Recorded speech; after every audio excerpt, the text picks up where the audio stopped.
Hi everyone. I can't see myself. It's fine. It is here. It is right here. You can see normal, right? Yeah, I think you guys do. First, I really appreciate this opportunity of talking to you. When Yvonne first told me about the plans that they have with Canada, we've been in here in this organization. We've been doing a lot with other countries, and I think it will be very important for us to have presence over there too. I'm gonna go faster than normal because we're very delayed, but I'm also gonna leave my contact information, so if you guys have any questions, you can always contact me as well. I'm going to give the content of this presentation is first context, and then I'm going to explain what's Coahuila's cluster. As you may already know, because I was in some of your prior presentations about the round one, I'm going to focus on unconventional resources. Why unconventional? Because unconventional is the resources that we have in Coahuila. Coahuila has 25% of the reserves of non-conventional resources in Mexico. Knowing that, we know that we're one of the states that has most of the resources. And well, first of all, we have a huge opportunity here that's coming after the energy reform. I'm not going to talk about the energy reform, but I'm going to talk about the state and what we need and how we're working. In terms of timing, as you can see right now, they have already started for shallow waters in terms of exploration and production. Mature oil fields are going to be later this year, but then deep waters, as you can see, is moving towards the end of this year, as well as unconventional. If you see the yellow is access to data room, orange is the bidding process, and then we have green when the contracts are awarded, and it's when people are going to actually, or companies are going to actually start working. In Coahuila, we have, let me show you the next one. Over there, you can see towards your left, that's Coahuila, and then you have the Eagle Ford shale play in the upper section of the stream. In Coahuila, in the round number one, we have 8 blocks that they opened up.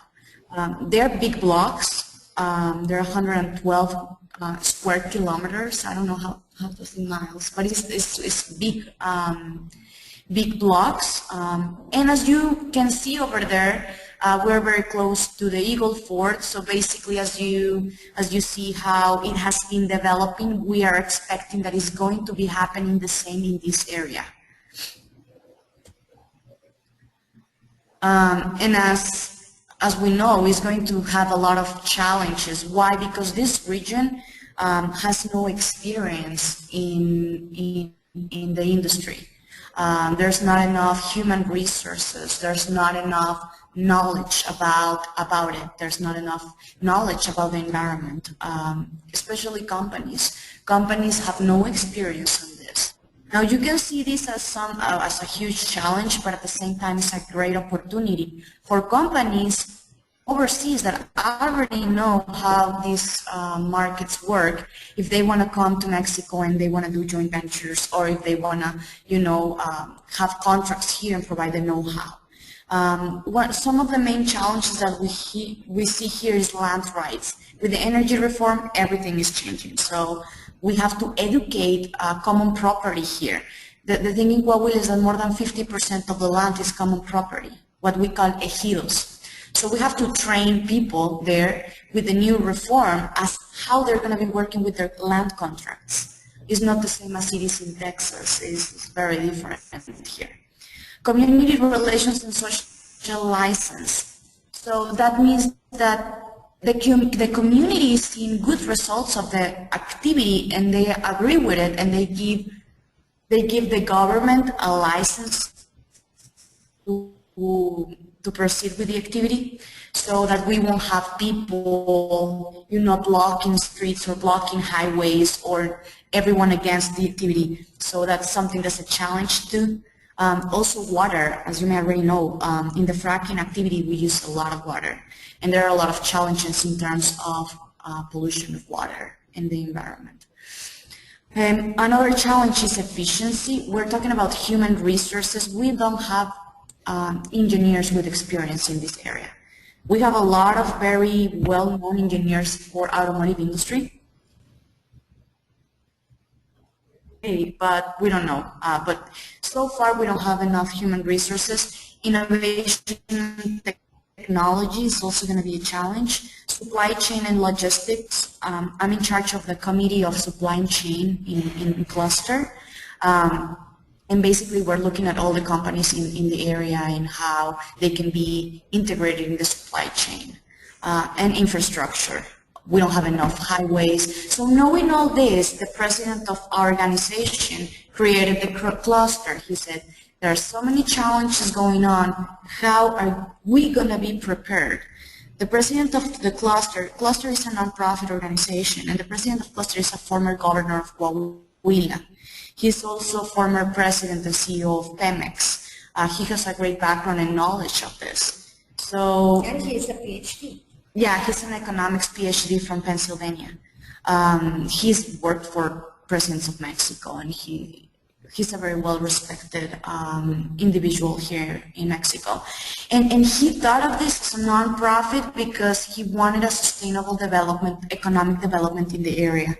And knowing all of these challenges, he created Coahuila Mining and Petroleum Cluster, which is a nonprofit organization. We are an alliance of universities, research centers, businesses, and local governments.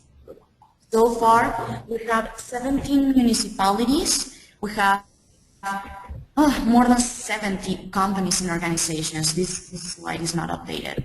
We have 11 high education institutions, and we have 3 research centers. What is our mission? We want to provide social benefit, competitiveness, and sustainable development, basically.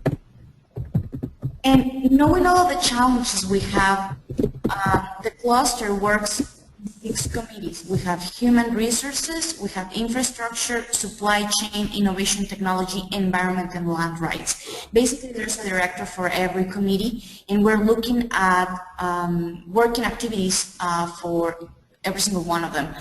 The one that I know the most is supply chain, because I'm in charge of that one. We've been working very closely with Yvonne, because we know for big old companies, they have a lot of quality control and security requirements. So we need the assistance of experts, and we're working with them. We are also working with, we recently signed an agreement with Shell, and we're working with them to develop their suppliers. As I had already mentioned, 24 to 25% of national and conventional resources are located in Coahuila. What is a challenge in supply chain? Well, we have a low participation of national suppliers, especially in non-conventional resources. There's nothing in Mexico. And we have few suppliers, even though we have a lot of activity here in Mexico, we don't have a lot of suppliers. An example of few companies registered as suppliers in the industry, we have 21 extraction oil and gas, 29 in drilling, 88 midstream, and 147 distribution systems. Well, this slide we got it from Yvonne, so I'm sure she already mentioned. I just want to say that we're already working with Shell. We had a conference call today with BP. We've talked to Weather4, we're getting close to Grupo de Abas. Why? Because they're going to set up the basic requirements of the industry for our suppliers. And our mission in the Committee of Supply Chain is to help companies that are members of the cluster to get contracts with them. And be successful. And be successful, yeah. Or partnerships, help them in associations with their friend companies. Yeah, and sometimes companies here we've seen they have no experience in the industry, so some of them are I'm creating commercial alliances, or some of them doing joint ventures. There's people that have money but have no experience or no know-how, so they're coming after and they're saying, I have money, I'm interested in investing in this type of projects. So we have a good reach right now. We have around 65 member companies, and we have a waiting list of about 70. So we're working real hard with them. Now, searching for opportunities, we did a lot of research on these activities, going from exploration all the way to distribution. Number of participating companies, members of the cluster. In exploration, we have 1. In drilling and completing, 23. In production, 17. Gathering and processing, 16. Transportation, 8. Now, where you can see business opportunities, this one are the companies that are the activities that we don't have any company on. So we're looking for companies that will fulfill those business opportunities. Main opportunities, we're looking at manufacturing, secondary processes, pipelines, and complementary services. Some of the agreements and work that we've been doing, one of them is Shell. We're working with Weatherford. We're close to do it with BP as well. We're working very close with ProMexico on this. We're promoting all of ProMexico's events. We have Canacintra and Coparmex, which are business associations for business development.